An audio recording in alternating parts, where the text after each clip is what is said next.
Welcome in, Hokies fans, to this edition of the Tech Sideline Podcast. We record on Wednesday, January 4th, in what is our first podcast of the new year. On episode 279 of the Tech Sideline Podcast, we'll discuss recent men's basketball woes, a thrilling victory for the women's side against UNC, and a little football in the grand scheme of things with the conclusion of bowl season earlier this week. All that and more coming up on episode 279 of the Tech Sideline Podcast, which starts right now.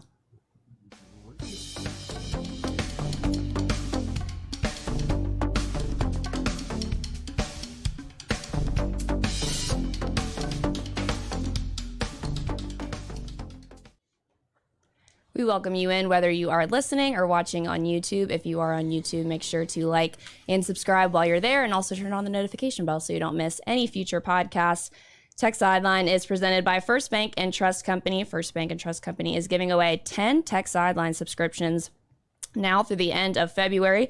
Click on their ads anywhere on Tech Sideline to enter, or visit www.firstbank.com/TSL-pass-giveaway for your chance to win. One winner will be selected each week for the next 10 weeks. See the link, which we have dropped in the YouTube description, for details, rules, and conditions.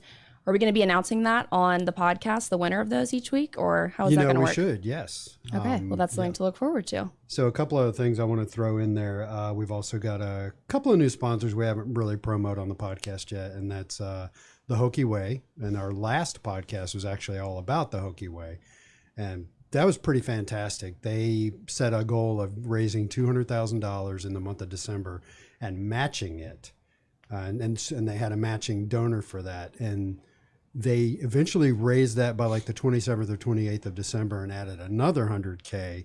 Now, I haven't asked the Hokie Way what their final haul was, but they brought in at least $400,000 total in the month of December. And I'm thinking probably another 50 at least just over those few days, because the response to the last podcast we did was with Jim Petrine of the Hokie Way. And so if you haven't watched it or listened to it, go ahead and check it out on YouTube and on wherever you get your audio podcasts. So we've got the Hokie Way on as a sponsor all year long, so that's very cool. And we're also partnering now with Triumph NIL. And Triumph, we're going to start putting some of their branding around the set and promoting them during the podcast. And Triumph is the presenting sponsor of TSL Today, which is the smaller student-run podcast that we do 2 or 3 times a week. So we're glad to have them on board, and that's the pitch. And I think the First Bank and Trust giveaway is really cool. It's funny because the ads they sent me say 10 free subs, and I'm like, we're not giving away submarine sandwiches, we're giving away subscriptions. Yeah. So let's be clear about that when you see the ads on the site, because I don't want to get emails saying where's my substation where gift the card? subs from? Are they from my substation too, or what? So anyway, thanks. Well, that's awesome. Significant strides being made in the NIL collective community within Virginia Tech, so that's awesome to see. Before we get into it, I'll introduce the crew for today. On set, we have Chris Coleman, lead analyst and columnist for Tech Sideline. To my right, David Cunningham, managing editor of Tech Sideline. Across the way, Will Stewart, founder and general manager of Tech Sideline. In the fourth chair, Carter Hill, producing behind the scenes. And I'm your host, Katie Adams. First podcast of 2023, and unfortunately, we did not end the 2022 year on a high note for men's basketball. Hokies falling in the final 2 games of 2022. Tonight, they have a chance to get back on track against Clemson, a late one in Castle Coliseum tonight, 9 p.m. tip. What are your thoughts on these late games? Can we get an espresso flavor of the Dairy Club milkshakes? I think we need to do something about that. Well, I will say, these games always, especially if Tech loses, it makes it even worse, because Mike Young is even more frustrated because he's got to come in and do media at like 11:30 at night, and Mike wants to be in bed. And I agree with that. Yep. Nothing we can really do about it. Though I don't know. I don't think it's expected to be like a big crowd. The students aren't here. Tickets are going for cheap, what I saw. Right. So I don't know. Hopefully it's going to be a good turnout, but it stinks that it's going to be such a late game. Yeah, it's one of those games where Clemson's a good team, but the name Clemson doesn't exactly resonate in Tech fans' minds when it comes to good basketball, right? So it doesn't seem like it's going to be a great crowd, yet it's a good team. Yeah. It's a better team than that Carolina team that Virginia Tech beat and sold out Castle for, right? So dangerous game, particularly since we don't even know if Hunter Couture's going to play. And Clemson's unbeaten in the ACC, and not only are they unbeaten in the ACC, I mean, their 3 wins were blowouts. Yeah. Well, the men's team has played 2 games since we last talked. One thing I can take away from that game against Boston College is that I never want to play another sport in Chestnut Hill ever again. We sat here on the set 2 weeks ago and talked about how badly we wanted to win against Boston College, and ended up being a really disappointing loss in overtime. Virginia Tech has never won a basketball game that Will and I have watched together at PKs. And I think over the last couple of years, Tech hasn't won a basketball game at all in which we've watched together at a Blacksburg bar. Oh, definitely, yeah. We've won a bunch that we've watched together in Castle Coliseum. Yeah. But whenever we get together and watch a game on TV, it's over. So we got to stop doing that. So there's an article in my head, and the title of it is something like Virginia Tech has a BC problem, and it's Apparently a Wake problem too. It's like a rundown of all of the nasty football and basketball losses that Virginia Tech has suffered to Boston College, particularly. Now, there's some in Lane that we really don't want to talk about, but particularly up in Chestnut Hill. Even when Tech has won up there, like in football, for example, like you remember the 98 game? Yeah, It was pouring down rain. I mean, it was like a monsoon in there, like enough rain where you'd be like, man, this was a hurricane if it wasn't, in Boston. And it ended up being like 17-0. Yep. Right. And the 1994 game was another just tooth puller. Even though Tech did win it, it was 14-6 or something ridiculous like that. Yeah, that's true. Yeah, so it's just not many great memories up there. Yeah, although there are a few. Yeah, 96 was fun. As far as playing basketball goes, like they've got it's a hockey rink as well as a basketball arena. And it's funny, I was talking to Evan Hughes about it because he went up there when the women played up there in early December, and he said literally as soon as the basketball game ends, they start taking like the court off. And then they clear the ice and they bring out the Zamboni and everything. You're playing in a cold arena in the middle of nowhere, empty, barely anybody there. You got to bring your own energy, and Tech just struggles there. That Boston College is a one team Mike Young has never beaten at Virginia Tech, and Mike Young has an ACC tournament championship. Have y'all ever been on a court that's a basketball arena and an ice hockey? I have a PNC arena. I have. Now, this was when I was a kid, and I'm sure the technology's different now, but when I was like 9 or 10, my parents took me to a WCW wrestling event in the Greensboro Coliseum, and they had and they played hockey. I don't know if they still play hockey in Greensboro or not, but they did then. I remember they had I don't know how to describe it. I wouldn't describe it as boards, but like the ice was covered up, but there was enough holes in whatever they were using to cover it up where you could feel the coldness coming up and everything. So it's kind of a weird, like I think I remember I wore a jacket in there. It was cold enough to wear a jacket indoors. So it's kind of a weird feeling to be in one of those buildings. Yeah, and Tech just, it was another game where Tech just didn't really ever get into rhythm. It seemed like it was sloppy all over the place. A ton of turnovers, which is something I'm sure we'll talk more about later. That was kind of the theme against Wake Forest. And, if you're turning the ball over, if you're not getting into rhythm, obviously Hunter Couture came down with an injury and missed, a chunk of the later portion of the game. But, Tech was leading. Tech led all the way up to halftime. And then Boston College, kind of pulled back, tied it up, got the lead, and then Boston College had the momentum for the second half. And then, Tech needed a big three to send it to overtime late, and then, couldn't close it out. And Tech did take a lead late. Took a lead, and then Boston College scored to send it to overtime. But it's just, that's a game you don't want to go to overtime just because Tech didn't really have any of the momentum in that late stage, and Tech just struggles up there. And that's not a great. That's a Boston College team that's lost like Tarleton State and New Hampshire this year, but not a good Boston College team. Now, they did have injuries all through its first 12 games, but this is a Boston College team that might finish 10th in the ACC, and this is a Virginia Tech team that should be contending for 4th or 5th, you would think, and has not played up to that point so far this year. Yeah, I just wish Boston College would just be the cannon fodder that they're intended to be. Yeah, that's why they're here. I wish that they would be removed from the ACC. But Good luck with that. That said, Boston College beat Notre Dame last night. Not They that did. Notre Yeah. Dame's great, but BC's 2-2 in the ACC. Yeah, now. and Notre Dame's 0-4, I Yeah. think, in the ACC. Which And they went to That's the weird. NCAA. Notre Dame's better than that. to Notre me. Dame, Right. and you know who's 4-0? Pitt. Who Pitt. beat Virginia yesterday? Yes, Miami's up at the top, and Clemson is also 3-0. Yeah. So, So it's weird to look at the top of the Pitt ACC. is 4. Pitt. I would, at the beginning of the year, I would not have put my money on Pitt being 4-0 and Notre Dame being 0-4. No. Now, Notre Dame was another one of those. They were kind of sort of like us. They played their best basketball at the end of the season. Yeah. If you recall, like, you know, yes, Tech beat them in the ACC tournament, but Tech beat them in the regular season too. Tech beat them early in the ACC schedule when the Hokies were playing poor bat. That was not the playing win well. that got Tech on the right track, sort of. Yeah, they won a couple in a row, then they lost a couple more, and then finally they beat Florida State and won a whole bunch in a row. But yeah, it took Notre Dame a while to get rolling last year too. But it is surprising that they're struggling this much because they brought back a number of good players. Yeah. 4 straight loss to BC. Like you said, Mike Young has never beat the Eagles. I was looking at the schedule. There is a chance for redemption when Boston College comes to Castle Coliseum February 8th. That's a big one in my eyes, to say the least. Please win that game. At this point, there's been similar factors in mostly all the losses, one being a high turnover rate.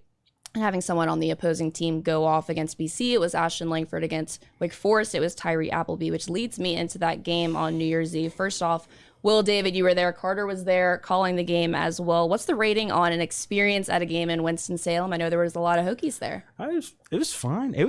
I tell you what, so I was at the game in the 2019-20 season in Winston-Salem, and that place was empty. Danny Manning was still the Wake Forest coach. It was Mike Young's first season. Tech comes out and beats Wake by like 15, 20 points.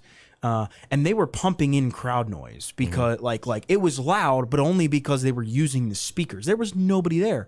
There was actually a pretty good crowd there. I was pleasantly surprised.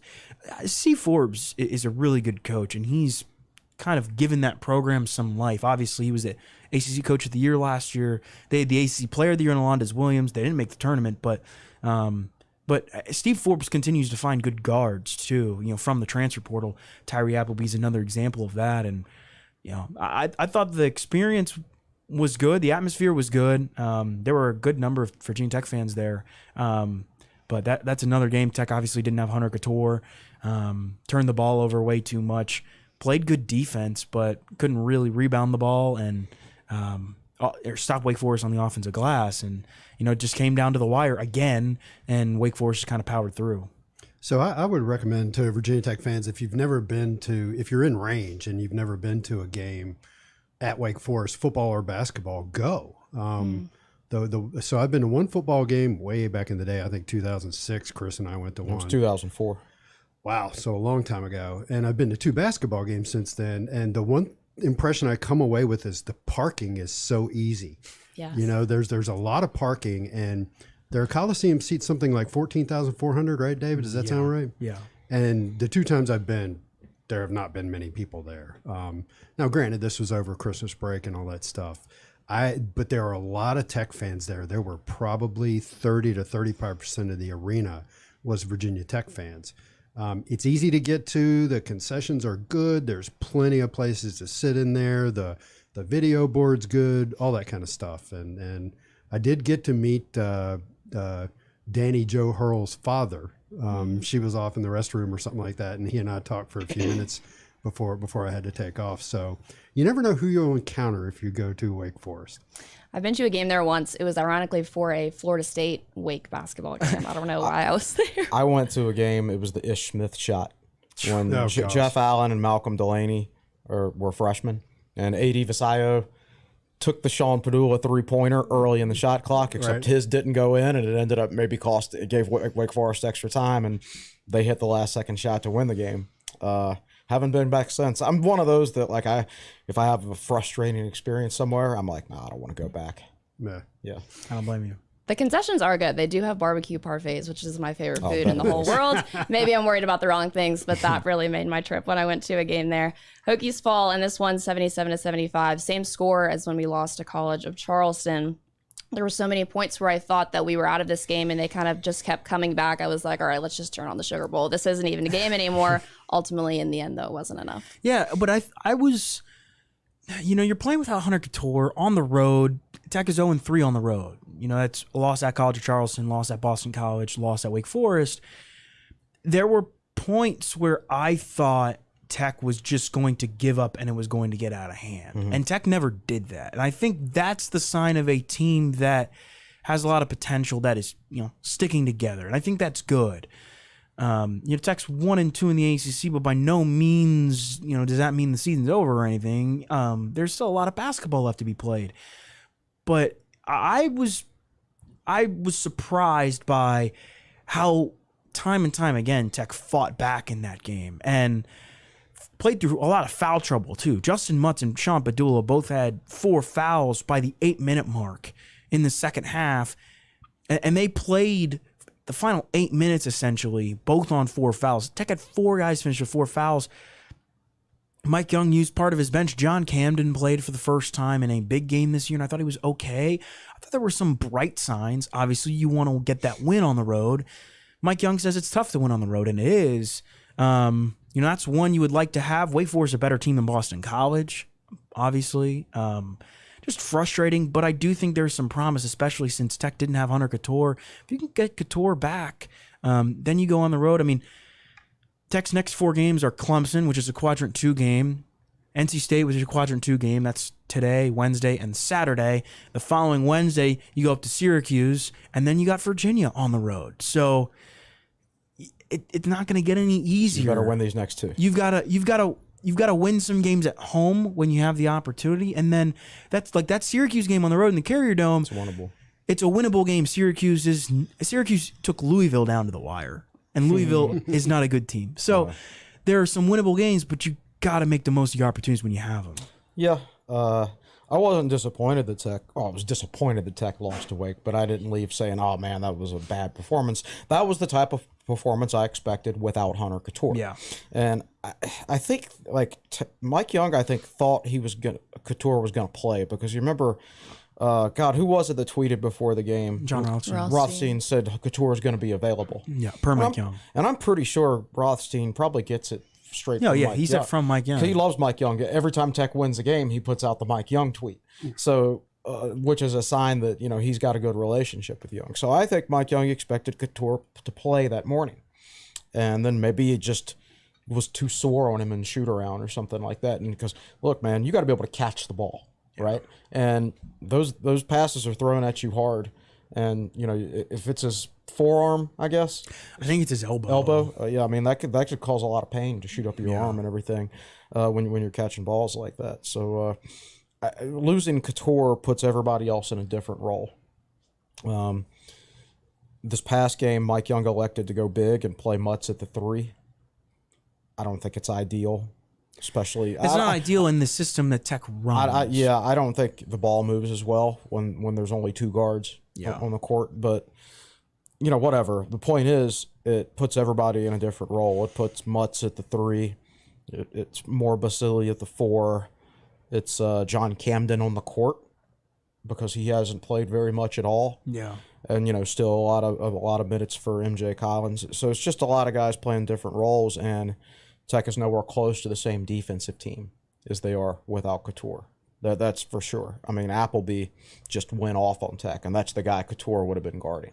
So I'm disappointed that the game was close and Tech didn't win. Yeah. But from the because if you have Hunter Couture, that's a game. Certainly a game you likely winning. Yeah, probably.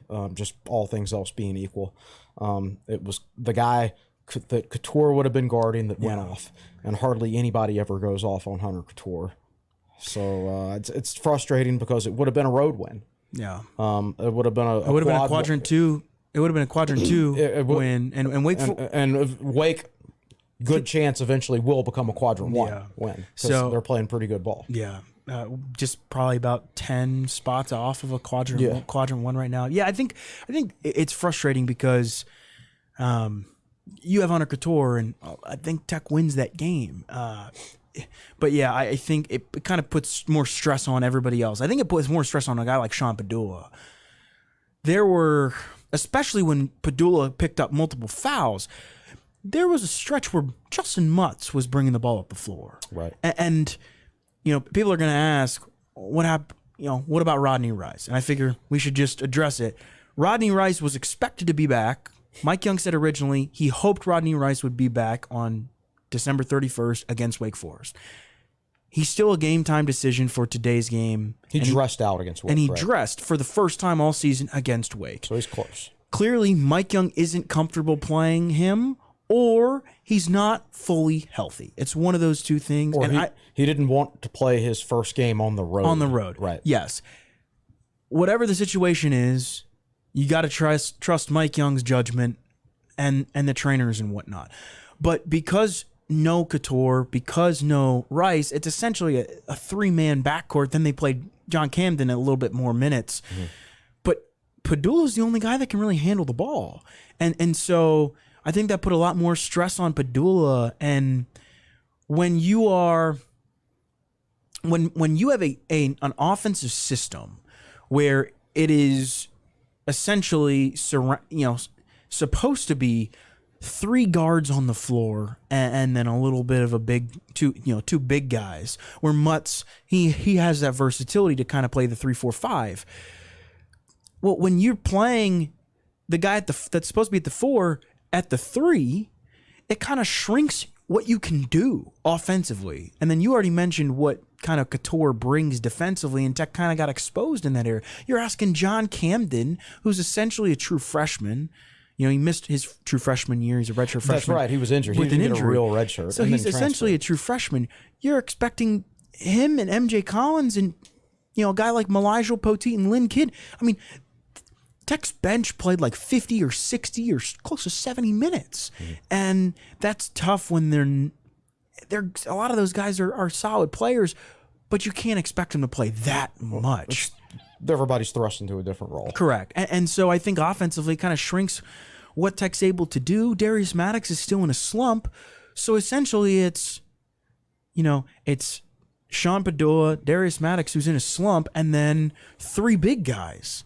And that kind of limits what Tech can do from the outside, I think. And you kind of saw that. Tech hasn't really shot the ball well from 3 all year, but it kind of minimizes it even more. And so getting Couture back, maybe Couture, you could say Couture is maybe the most important player on this team, I think. I think there's 3 guys on the team that if you take them away, it takes away something unique that can't be replicated. I agree. Padula, Mutz, and Couture. There's no like-for-like replacement for any of those guys. Yeah. You could lose anybody else and get away with it and go out there and put a very similar team on the court. Yeah. You can't – a lot of things change if you lose any one of those 3 guys. No Hunter Couture in this game, no Rodney Rice in this one either. They seem to be taking his recovery very cautiously and not rushing anything. On the other hand, this seems to be the only game that we are going to be without Hunter Couture, which is good news in the sense that that very could have well been the difference. If he played, then we would have won that game. On the adjustments to Couture's absence, I know you kind of got into it a little bit, but what did you think of Lynn Kidd's performance specifically and those guys off the bench with Collins, Camden, and Poteet? I thought Poteet and Kidd were good, and I thought Collins was fine. I think Couture is the only guy from Mike Young's first recruiting class and first team still here.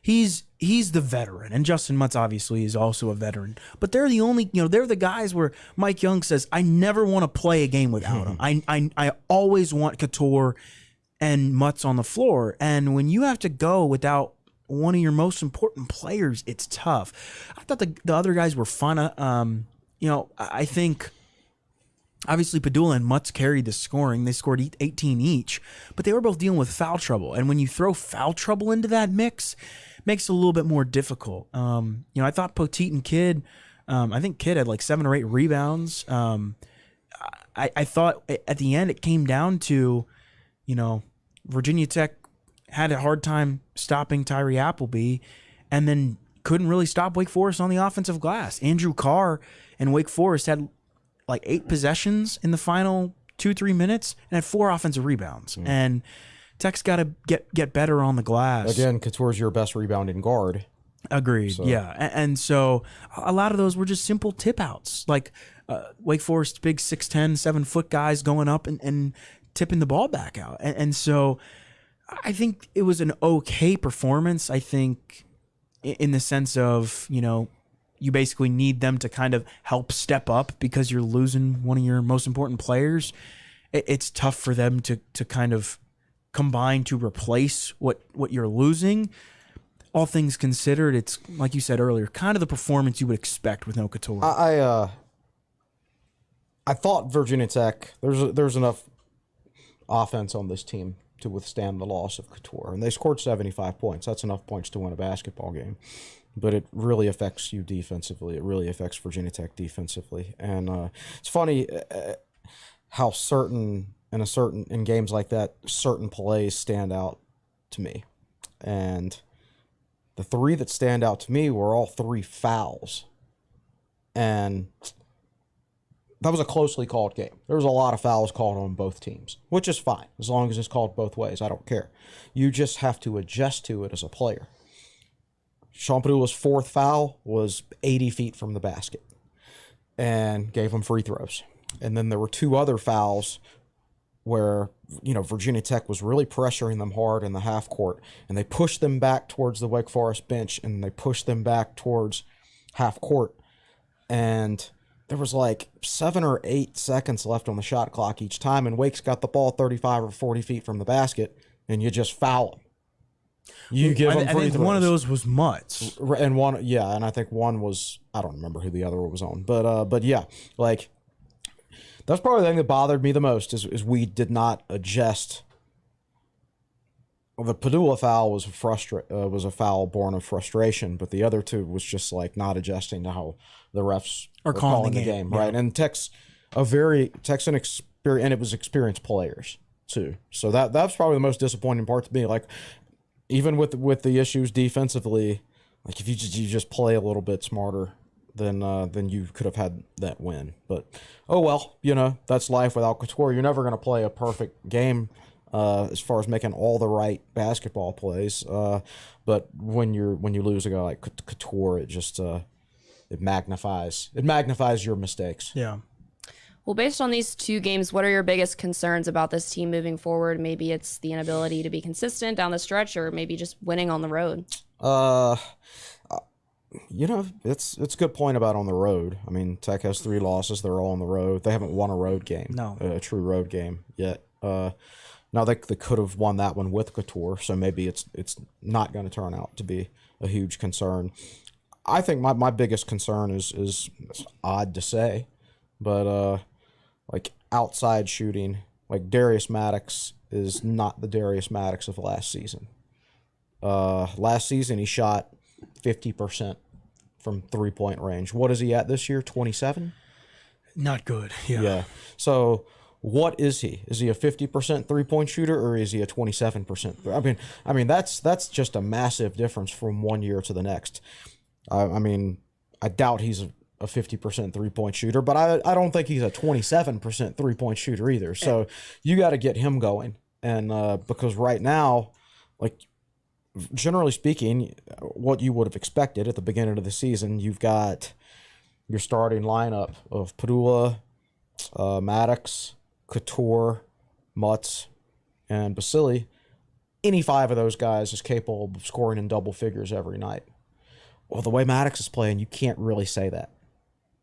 With the way he's shooting the ball, you can't really say that. So then you take off Couture and combine that with Maddox not being able to shoot the ball, and it puts the pressure on 3 guys. Right. And Mutts and and I think Mutts and Padula, they've scored the ball in double figures. I mean, Padula's scored double digits every game, right? Which tells you how much weight he's carrying. I think Basili is still.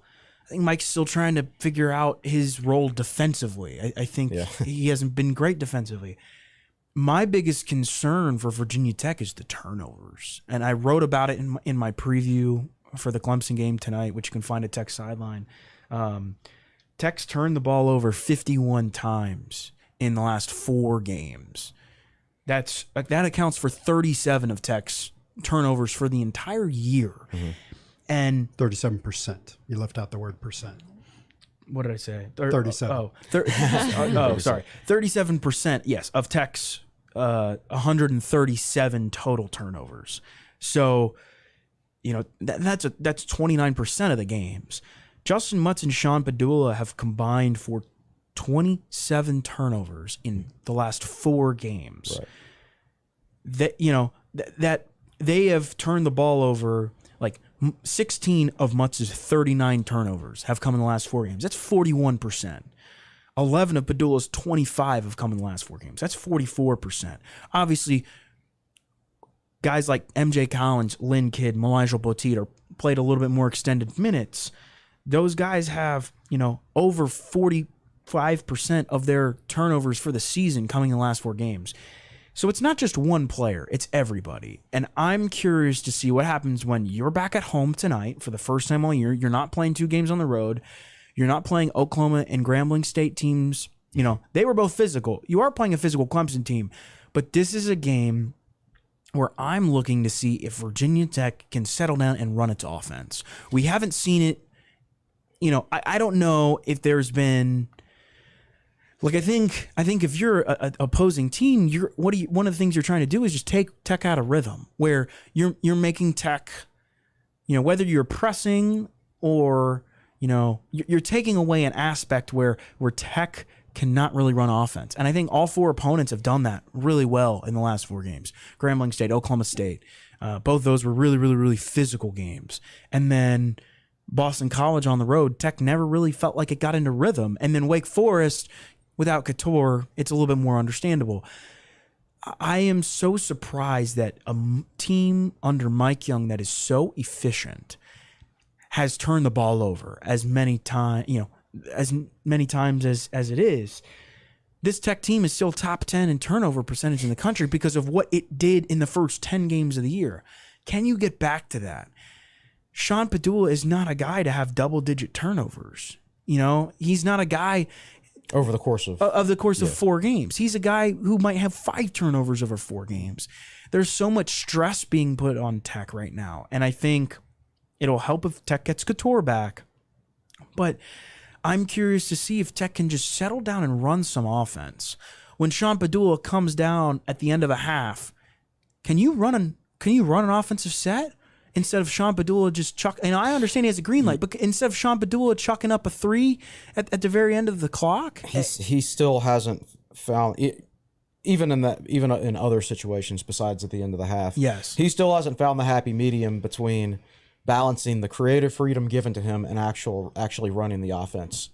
So let's drill down in that a little bit. You were talking about turnovers. You were talking about outside shooting. And looking specifically at Padula's numbers, he was 1 of 9 from outside against Wake Forest. So for the season, he is 26 of 77, which is 33.8%. Last year, he was 34 of 76, 44 and something percent. So at this point this year compared to last year, basically the same number of shots, but last year at this point, he had made 8 more 3-pointers. How would you like to have to 8 3-pointers to randomly distribute amongst the games they've played this year? Mm-hmm. If he just goes 3 of 9, everything else being equal, they beat Wake Forest. If you take 4 threes, that's enough to win. You can be undefeated. Right. And you talk about turnovers. Some of his shooting percentage comes down to he's shooting too early in the shot clock without running the offense. I think I've screamed at the TV the last 2 games, run the offense more the last 2 games than I've ever done under Mike Young. Yeah. And sounds, they did score 75 points against Wake, which makes it sound funny to say. But Virginia Tech is an efficient basketball team. Even when they're not playing so great, they're still more efficient than most other teams. So every 3-pointer he jacks up with 22 seconds on the shot clock when it's not even a great shot, to me, that's like a turnover. The shot is unlikely to go in because it's a bad shot, and you're just depriving yourself of a better shot later in the shot clock. And then you're putting more pressure on yourself defensively, which you can't afford to do, especially with Couture out. Yeah. So he's got, again, he's been a great player for Tech this year, but that's the one thing he can improve on to take that step from being really good to elite, is to understand, find the balance between the creative freedom given him and playing within the offense. Right now, hasn't quite found that balance. I think you're right. And to go back to what you said earlier, he's still trying to figure it out. Mm-hmm. When he finally got significant playing time about halfway through last year, his role was pretty simple. And so you can see all the tools in the toolbox, as they say. He's got a good 3-point shot. He is so good going to the basket. There's so much he can do, but to your other point, it's funny because I was sitting with Clark Rulin at a recent game, and I said, one thing about, this is probably about 2 or 3 weeks ago, I said, one thing about Virginia Tech basketball is it doesn't make me angry to watch them play. They don't make every shot, they don't win every game, but I like the way they play. You're right, they're not moving the ball like they used to. So I think you're watching in Sean Padula a process of trying to figure everything out. And hopefully he will figure it out fairly soon. Hopefully tonight. Tonight would be great. I don't hate losing to Clemson as much as I hate losing to Boston College, but I don't like losing to Clemson. I don't want to lose to them at home and start 1-3. Yeah. And then they got a game against NC State. Then they got 3 on the road. And this could wind up like last year where it gets nasty 10 games into the ACC. Yeah, I think, and I don't think the Wake Forest game not having Couture helps, but it only can hurt Padua, right? Feels like he has to do more. Yeah, and I think, and I don't think it's just on him, by the way. I mean, the fact that Mutz has 16 turnovers in the last, that's 4 turnovers a game, and surprisingly, but that's Mutz, man. I know it is, but when there are 3 guys for Virginia Tech that have more than 10 turnovers this year, and it's Mutz, Padula, and Basile. Mutz has 16 turnovers in the last 4 games. Padula has 11. Basile has 5. Yeah. And so he's actually cut down. He's actually cut down on his turnovers. In all 3 of Tech's losses, the other team forced Tech to push the pace. Clemson is not a team that will make Tech push the pace, but Tech will face it again later this year.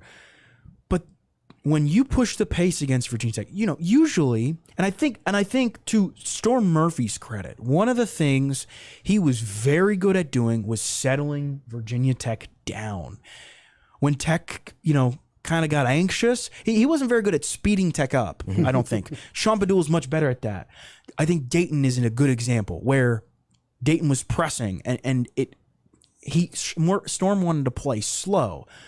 Padula, I think, would have excelled in that. But I think where Storm was so good was in times where you just need to settle down and run a couple offensive sets back to back to back possessions. Right.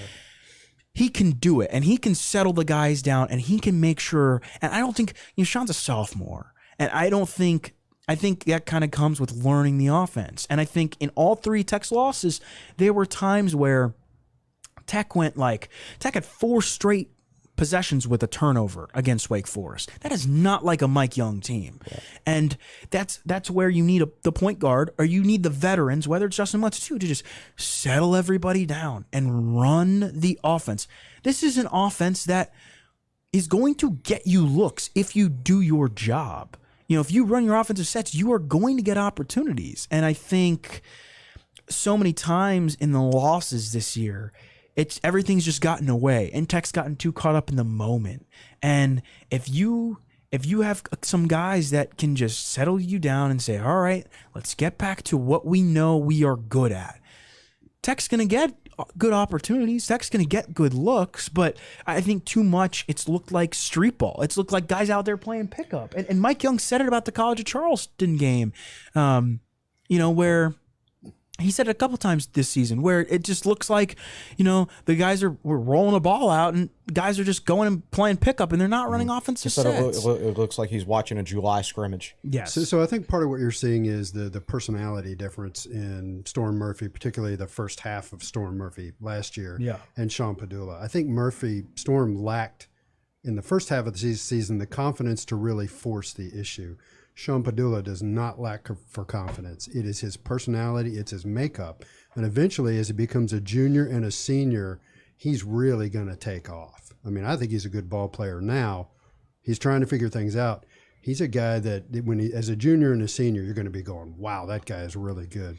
Sometimes you just got to figure out that sometimes doing less is more. There will be a story 2 years from now where he will tell you how he learned to settle down into the offense. That story will be written. Right. So the game tonight, not necessarily a must-win, but it's a must-win. I remember how frustrating that loss was to Clemson at the end of the regular season last year, and you follow it up a week later with the shot heard around the world by Darius Maggs against them in the ACC tournament. he has yet to be the it factor in a game this year. How fitting would it be for him to gain back that confidence tonight? I hope we see it. Would be very fitting. Like, this is a weird game. Like, I wouldn't have said this before the season started, but Clemson comes into this game with the 3-point advantage over Virginia Tech. They've got 2 really good shooters. They got 3 really good shooters. 3, yeah, you're right. So Clemson is always this tough, even going back to like the Oliver Purnell days. Yeah. They're always this tough, scrappy, physical-minded team, but they're never seem to be particularly skilled when it comes to just shooting the jump shot, basically. They've got a lot more skill now, I think, when it comes to shooting. And Maddox, is, like you said, is in a slump. Padula's shot selection is driving his 3-point shooting down. So this is a game where the trends are going in Clemson's favor as far as shooting the basketball. So, yeah, it's very important that the Hokies get back to running their offense. There are 3 guys on the Clemson team that if they played for Virginia Tech, they would lead Virginia Tech in 3-point shooting, which kind of just puts it into perspective. And Tech's got 2 guys over 40%, so you're telling right me 40. that, wow. Yeah, so as I wrote in my preview, Clemson has 2 guys. So Tech has faced already this season. Tech has faced 4 guys that are top 100 3-point shooters in the country. It was Talon Cooper from Minnesota. Tech held him to 25%, 1 of 4. Chauncey Jenkins from Old Dominion. Tech held him to 1 of 3, though he did everything else. Miles Dredd from Penn State. He was 5 of 11. He was right at his 46% And he's mark. a volume guy. Like, at one point in that game, he was putting up brick after brick, and then he'll make like 4 in a row. He was 5 of 11. Yeah. And then Tyree Appleby, who shoots about 45% and was 4 of 6. Chase Hunter and Alex Hemingway are both in the top 100. They're both in the top 85, actually. Hemingway shoots 50% for Clemson. Chase Hunter shoots 46%. Hunter Tyson, Clemson's 6'8" guy, shoots 44%. PJ Hall can shoot it too. This is a Clemson team that can shoot it. They've got a good rotation. They can shoot it and they're physical. Yes. Normally they're just physical. Yeah. This is a Clemson team that is solid offensively. Tech's going to need to score the ball today, like efficiently. Defense isn't necessarily Clemson's specialty. It's more on the offensive side. But in both of the games last year, PJ Hall, who has not necessarily been Clemson's best player this year, and he's been hurt here and hurt there. He had a metatarsal injury. He'll peak at some point this year. Yeah. Hopefully not Just tonight. not today. Yeah. And Tech gets Clemson a little bit later in the year, but in both of the games last season, Clemson just out-muscled Virginia Tech. That regular season game at Clemson was ugly because Clemson made it ugly. And then Virginia Tech probably shouldn't have won that overtime game in the ACC tournament in Brooklyn. Tech kind of got a miracle out of it. Darius Maddox had to hit a shot to win because Tech was down by 2 points. So this is a Clemson team that's coming in here, going to be a really, really tough matchup. Probably, maybe you could say the best matchup at home Tech's had this year since North Carolina, didn't have Armando Bacot at that time. Dayton wasn't good at that time. Dayton had injuries. Dayton was missing 2 starters. Dayton's kind of hitting its stride now. North Carolina's kind of found a little bit more of its stride now. I think this is maybe Virginia Tech's best home game so far this year. Oh, I would agree. Like, of all teams that have come into Castle so far, Clemson by far has the best chance to beat Virginia Tech. I mean, UNC without Bacot. Yeah. Clemson's red hot. And like I said, I forget the exact numbers. You wrote it in your preview. But, like, their 3 ACC wins have all been blowouts. Yeah. Like, they've just crushed teams. So they're a very, very good team. They seem to be peaking right now. Yeah. So they beat Wake Forest by 20. Yeah. Oh. Georgia Tech by 13 and NC State by 14. Right. And they're very, as I wrote, they're a very evenly distributed offense. Right. They shoot the 3-ball well, they score the ball well from 2-point range, and they also get to the free throw line. And this is a Tech team who is basically only doing one of those 3 things right now, and that's shoot the 2-ball well. Right. And of course, we all know that the ACC is a league that will, or any Power 5 team league is a league that when you think things are going well, you're going to get smacked in the face. Yeah. So, like, Clemson's due for a loss. Right? There's Pitt is 4-0. They were due for a loss too, but they still beat UVA. Yeah. So it's kind of I don't know. We still have less than half a season of sample size, or slightly under one half. So we'll see. I mean, there's only so much you can tell from non-conference games when everybody plays a different schedule. So let me jump in here and say Katie's only got about 25 more minutes left with us. So we need to hit the break and then do the women's basketball and bowl game topic. Yes, that's going to lead us into our break here on episode 279 of the Tech Sideline Podcast. Talked a lot about men's hoops in the first half. And when we come back, we'll talk women's hoops and bowl season. Make sure you stay with us. We'll be right back.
Welcome back into episode 279 of the Tech Sideline Podcast, presented by First Bank and Trust and sponsored by Triumph NIL and the Hokie Way. As we continue to discuss basketball, we're going to flip it over to the women's side, who also started 1-2 in ACC play like the men before beating Carolina on New Year's Day. You'll take your wins over the heels, however you can get them. This was a fun one, though. Back and forth all day. Hokies win it in with a dominant performance by Georgia Amore. It wasn't a dominant fashion. It was a really close game. Yeah, Georgia Amore, they did a cool thing before the game. Georgia's mom obviously Georgia's Australian. Georgia's mom is in town, and they presented Georgia's mom on the court with the game ball from Georgia's triple-double for program's first ever against Nebraska. So that was really cool. Georgia always plays well when her mom's in town too, and she's been so good for Virginia Tech all year. And she really took over the game in stretches. North Carolina is a top 15 team. I think they fell to 22nd in the rankings, but this was back and forth. And Elizabeth Kitley, she wasn't a non-factor, but I think North Carolina kind of basically said, we're going to take her away and we'll make everybody else beat us. And Tech did that. Georgia Amore had a fantastic game. Deasia Gregg had a great game too. First or second ever career double-double for Deasia Gregg, somebody who was at Georgia Tech and then was at a JUCO school and now is at Virginia Tech, and she's basically been a role player her entire career here. And she had 11 points and 10 rebounds and had a couple key defensive plays, had a block down the stretch on North Carolina's final inbound play when they were trying to get a shot off to tie the game or to score a basket to make it close. Deasia Gregg tipped away the final inbound pass and the clock ran out. Wasn't she also the one who made the big three-pointer? And I was going to say, and she hit the big three-pointer that is a tough shot to make. They threw the ball out to her. She's all by herself. Yeah. And gets the chance to set and look at the rim, and you see people miss that shot all the time. And the crazy thing is, a year ago, I don't think she would have made that shot. She's really improved on her three-point shooting. So it was a really good win. Tech lost, a couple days prior to Clemson on the road. That was a really bad loss. That was a really bad loss. And Kenny Brooks after the game was kind of like, we just weren't ourselves. And they bounced back from it. They learned from it. They started the new year off right with the win. I think this North Carolina series is turning out to be a really good rivalry. The game in the ACC tournament last year was really good. The game in Chapel Hill before that was not good.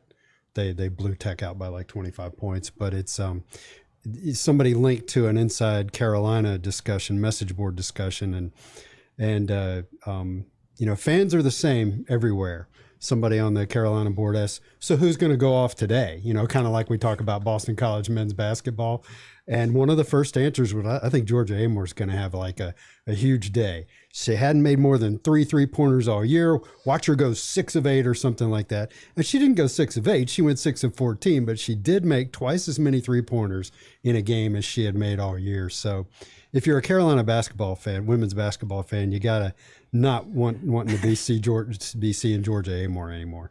I was going to ask you to shed light on that message board post, because when you posted it on Twitter, that was insane when they guessed pretty much almost her exact average from the 3-point line. That's funny how you say that fans are the same everywhere, because it really does seem like it.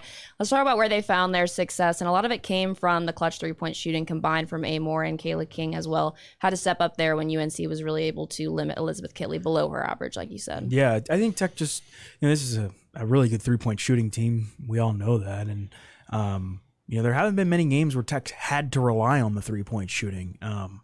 I think there have been some games where a player like Kayana Traylor is on and she's having her night and she can get to the rim and Tech gets downhill and gets opportunities.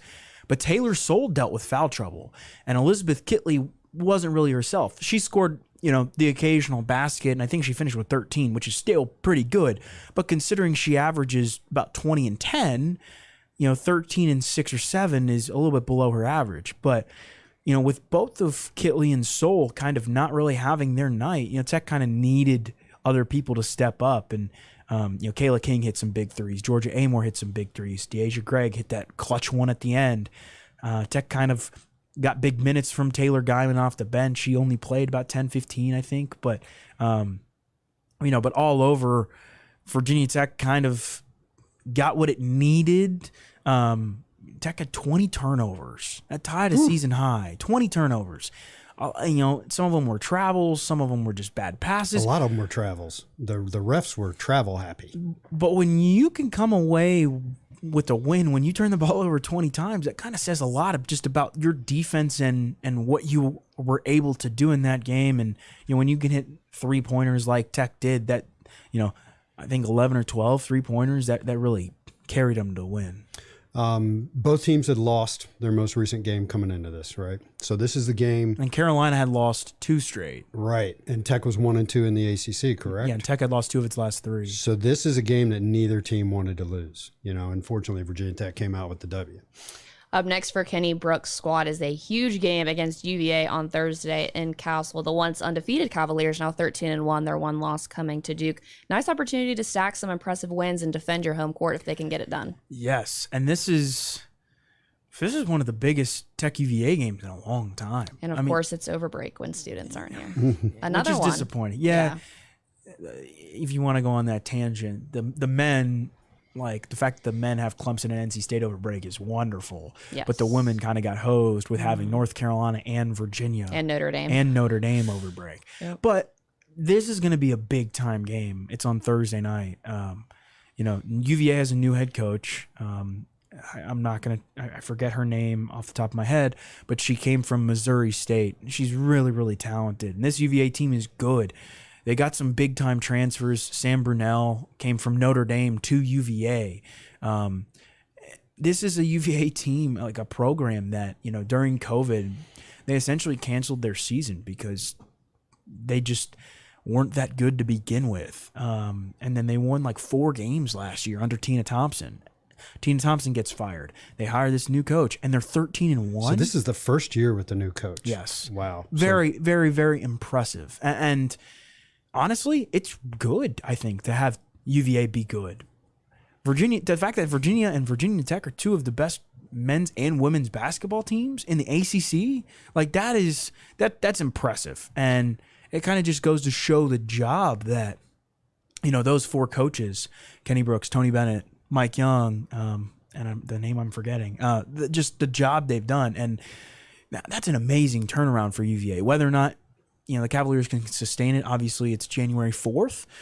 But right now, they're looking really, really good. And they haven't been tested as much as Virginia Tech has. They didn't have a game at Tennessee, Kentucky, Missouri kind of thing.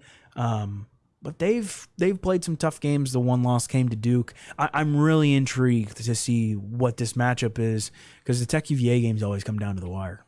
So this, UVA used to be a measuring stick for Tech because I don't have my UVA women's basketball history down to a T, but I think it was back in the 80s/90s, probably the 90s, where they went to a couple of Final Fours. I don't think they ever won a national championship, but they were a very good program under Debbie Bryant. Yeah. And going back to the 98-99 season when Tech was really good and went to the Sweet 16, you always remember moments where a season kind of takes off, and it kind of took off for Tech that year. I remember going to see Tech play UVA in Castle, and I think that was the first time I'd been to see that particular women's team, Tech women's team, in person. And they beat UVA, if I remember correctly, pretty handily by like 10 to 15 points and looked really good doing it. So UVA used to be a measuring stick for Virginia Tech. That used to be something to shoot for. So, going back 20 years, this was an important rivalry. And now that they're in the ACC together, of course, they've been together 20 years. It's good for both programs to be good. Yeah, Debbie Ryan was there until the end of the 2010-11 season. Wow. And then long time. And then Joanne Boyle, I'm just looking this up. She took over. She was the former coach at Cal. And then Tina Thompson took over, and it kind of just went downhill. UVA 2021-22 UVA was 5-22, 2-16 in the ACC, and just never really found the footing. And a really, really, really good start. UVA in that like 90 to 95 span, UVA went to like 4 Final Fours and was the NCAA runner-up in 91. So used to be a measuring stick. And I think it's good, the fact that Virginia women's basketball can push Virginia Tech. And for those of you who don't know, on the women's side, they do pods, which is a bit different from the scheduling model the men have. So they do pods of 5 teams each because there are 15 teams. Virginia Tech's pod, Virginia, NC State, North Carolina, and Duke. That's Virginia Tech's pod. And all of those teams are in the upper echelon in the ACC. So Virginia Tech's playing all of those teams 2 times each in a That's a season. pretty interesting pod. It's basically the North Carolina Virginia pod. Yeah, Without Wake everybody except for Wake Forest. So that's challenging. I mean, the only other you look at like the Northern pod is it's Notre Dame and Syracuse and Pitt and Boston College and Louisville, I believe, and then it's kind of Wake Forest, Georgia Tech, Clemson, Miami, and Florida State. Like Florida State and Miami are pretty good, but like Notre Dame or Louisville are pretty good. But that pod is stacked, and and that's one of the reasons why Virginia Tech has tested so much throughout the season. I mean, that's essentially 8 quadrant 1 games in a year. So you just described to me a Big East pod, a Virginia North Carolina pod, And an SEC pod? and then like I don't know, join the league late pod with the exception of Wake Forest. Yeah. Well, I wish that was our pod for football going into next season, which brings me to the football season discussion. As the season comes to an end, one final game on Monday between Georgia and TCU, but a lot of exciting games to get into that point, which leads me into a question Will wanted me to ask you all. But before we get to that, what bowl games did you watch and what were some of your favorites? I tell you what, the bowl games the last couple of days. So I'm not. I tell you, like a lot of the smaller bowls, I'm kind of just like I'll have it on the background. They're not particularly great. But like once New Year's Eve comes around, the bowl games are on, and Semifinal was incredible. That's the one game I watched was with you. When we watched the Ohio both State of the game. semifinal games were really really good. And then the bowl games on Sunday. Who The played? Gator Bowl, the Notre Dame South Carolina game was also that was awesome. pretty good. That yeah. game was good. So didn't the South Carolina fans fly over a banner above the Clemson, Tennessee? Yes, game? they Above did. Hard On the- Rock Stadium. Yeah. Say, enjoy your bowl game. Yeah, like on South Beach. Which is very nice to do, but you need to win your own bowl game to do If that. you're going to talk trash. I thought it was hilarious. It was funny, but Also, December the Tulane USC game. That's Yeah, what it that was. was The great. the Yeah. Cotton Bowl. Yeah. And then the Rose Bowl loved it. wasn't as Rose Bowl good. wasn't It as wasn't good. as good, but December 28th was an awesome day of football, which had the Liberty Bowl, and then it went into the Holiday Bowl with North Carolina and Oregon. That was an awesome game. And the Liberty Bowl was Arkansas and Kansas, which was an overtime and went down to the wire. And it was just a great day of football. I loved it. oh, I watched the Sun Bowl, the Pitt UCLA Pitt beating and- UCLA and was Pitt- a huge one for them. Pitt came down to the wire, and Yeah. Pitt basically drove like 30 yards in the final like 30 seconds and kicked a game-winning field goal. Yeah, there was some pretty good bowl games. The ACC went 5-4 this year in bowl games. It's better than it's been in the past. Usually, your typical SEC dominance, ACC doesn't fare well against them. Duke had a huge win. Florida State had a huge win. NC State had a really embarrassing loss. I guess they'll join us in the lose to Maryland in a bowl game category. Yikes. Okay, so then this raises the question: do bowl games actually matter? And I want an opinion from all of you. And I'll probably play devil's advocate since I know what you're going to say. I think it depends on the bowl game. Yeah. Yeah, that's kind of where I am. Yeah.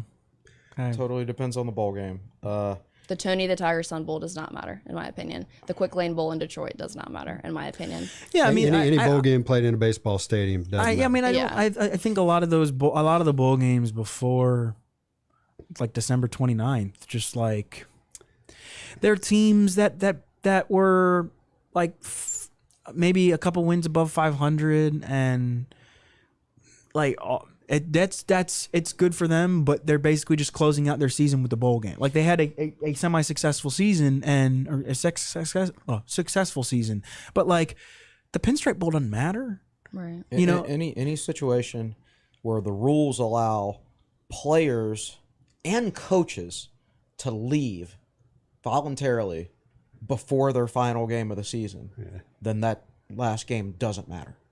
So you see offensive coordinators changing. You see head coaches, right? So Louisville Scott versus Satterfield Cincinnati Bowl, yeah. Like he leaves and goes from one school to the other, and then they play each other in a bowl game. On the same sideline. Both teams on the same sideline because it's a baseball stadium. And you've got coordinators leaving.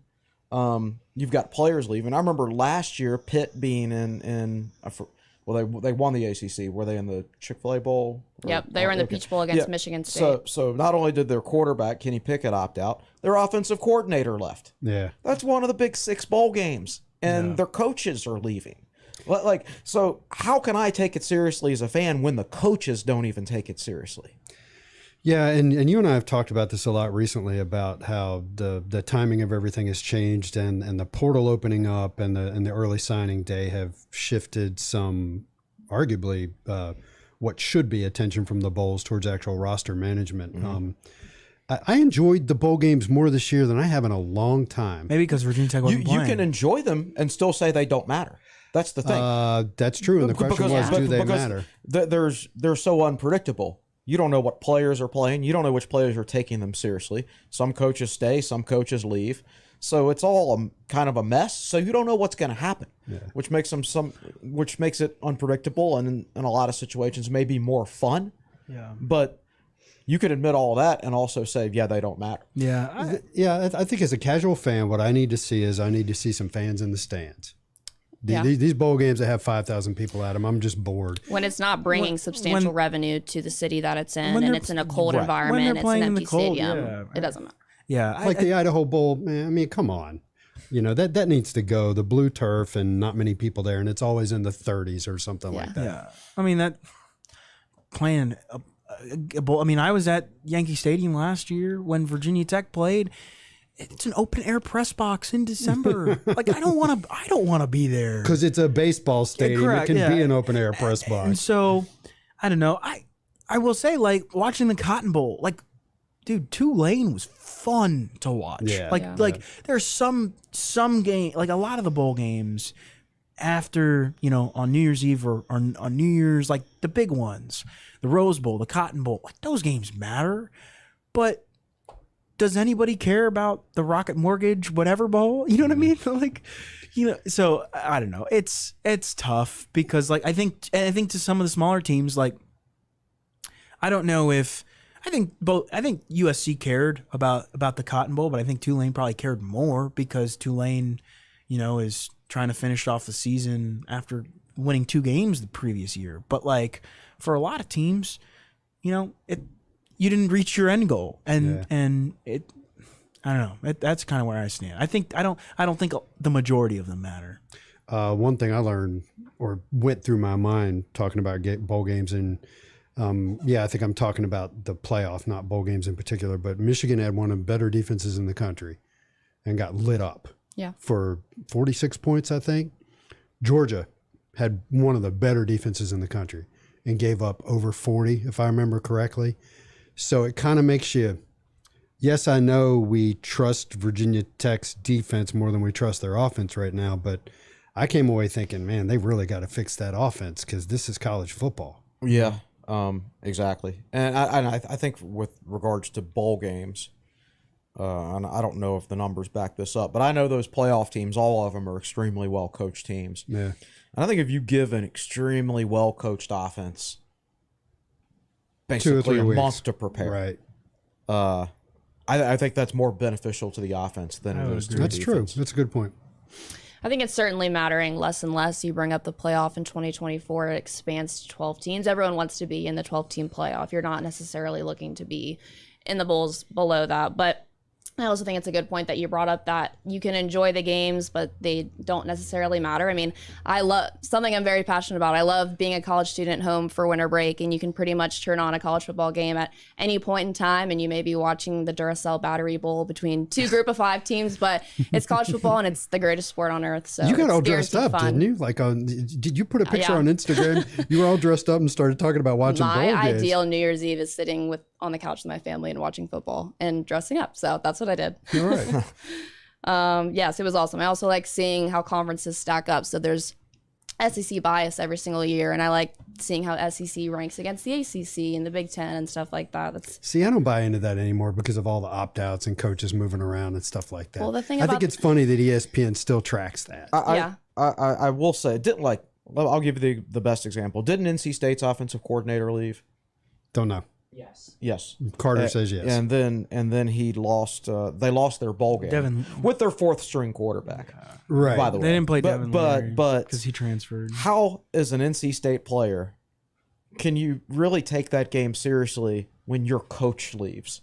That just tells you, well, if the coach isn't finishing out the season, this game we're playing doesn't even matter. And your QB's in the transfer portal. Right. And all that. Right. Yeah. Exactly. And that was like Tech's bowl game last year. The team got decimated. So I was gonna say, if Virginia Tech played in a bowl game this year, and the 8 to 10 guys that transferred out, DJ Harvey, Caleb Smith, does Tech's bowl game matter if Tech's leading receiver doesn't play? You know what I mean? Like if the guys who were there the whole season. I mean, it gives you a chance to see the team for next year and who's going to step up in the absence of those players. I think it matters. I like that part. I think it matters to, like, it would matter to us, obviously, because one, it's our jobs, but two, like, you know, like we are very attached to Virginia Tech. But does somebody on the California coast really care about what Virginia Tech is doing in the bowl game? I don't know. I think it kind of depends on the game. I will say I was pleased with the initiatives to hammer recruiting during the time that we weren't preparing for the bowl game. But to kind of counteract that, 2 teams that were preparing for a bowl game, Florida State and North Carolina, both have recruiting classes in the top 10 for transfer portal. So they were able to do both. You can do both. I do think it takes, depending on when your bowl game is, like especially if your bowl game is like in that window within a week of signing day. Yeah, it's really hard to completely prepare X's and O's wise for the bowl game while also finishing off your recruiting class, doing portal recruiting, which is another reason I say like why you can't take the bowl games too seriously, because you're not as 100% focused from an X's and O's standpoint as you are for a regular season game. I mean, there's just not enough time in the day. So one of the ironies is that programs started staffing up their recruiting staffs to gain an advantage. And now it's almost a necessity with the early signing period. You have to, if you're the coaches, now granted they have to travel a lot there at the end to try to close, and Virginia Tech could do that because they weren't preparing for a bowl game. But if you are the coaching staff, you need that support from your recruiting staff, who these days it's player personnel, it's not recruiting.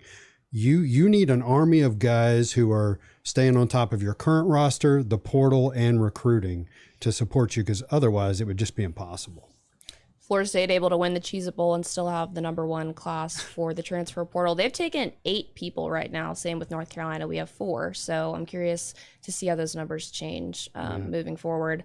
What's coming up on Tech Sideline this week? Clemson recap, I guess. Lots of sports, like lots of stuff. Like this is a busy week for us. You were joking earlier that there's barely been anybody on the message boards all week. Yeah. We've been working, even if nobody else has. I didn't want to work New Year's Day, but I did. We got men's basketball today against Clemson. Women's basketball, obviously, tomorrow on Thursday against Virginia. Wrestling. You're going to that night, yeah. Friday night, the match at Moss Arts Center against Cornell. By the way, let me jump in here and say that when you saw Virginia Tech Wrestling announce the sellout yesterday, it's because of Will. That was me. I went in and bought the. It was funny. I was talking to my brother. He's a UVA guy, and he wrestled in high school, and he likes wrestling. So I was like, "You want to go to this thing?" And he goes, "Sure." So we're on the phone together, and I pull up the tickets, and there are 3 tickets left, and that's it. And I tried to buy 2 of them, and it wouldn't let me because you're not allowed to leave a seat by itself. So I wound up buying all 3, and then like 5 minutes later, Virginia Tech Wrestling is like, "Woo, we're sold out." And I'm like, wow. You're welcome. Yeah. So wrestling on Friday, Jack Brisnan will be covering that for us. I'm really excited for that. I mean, just it's one of the coolest things in wrestling, and it's number 8 versus number 12. Yeah, it's a. I mean, they've wrestled Duke there before, which is But this is a prime matchup. Yeah. Men basketball back. I'll have a preview of that. Men's basketball plays NC State on Saturday, and then the women are in Coral Gables on Sunday against Miami. So. Lots of stuff going on. We will keep you busy. I'm sure, Chris, what do you have coming up on? My Friday Q&A as usual, and also I did an in-state recruiting article yesterday about some trends, offense versus defense, and tomorrow I'll do like a Fontel Mines article and his impact on in-state recruiting. So for me, it's kind of like in-state recruiting week. Nice.